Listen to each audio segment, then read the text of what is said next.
আমাদের কি হয়েছে আমরা মৃত্যুকে ভয় পাই না? আমাদের কি হয়েছে আমরা মনে করি না যে আমরা মারা যাব?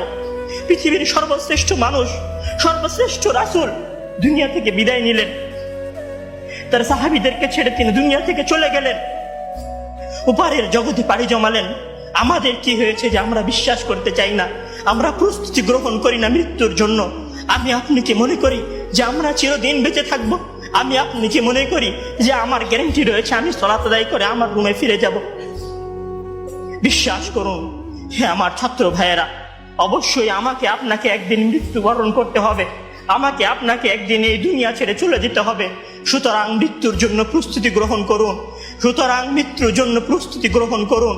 সেই দিন আসার পূর্বে, যেই দিন মৃত্যু আপনার দরবারে উপস্থিত হবে এবং মহান আল্লাহ তাআলাকে আপনি বলবেন, হে আল্লাহ, আমাকে স্বল্প একটু সময় দিন, আমাকে স্বল্প একটু সময় দিন।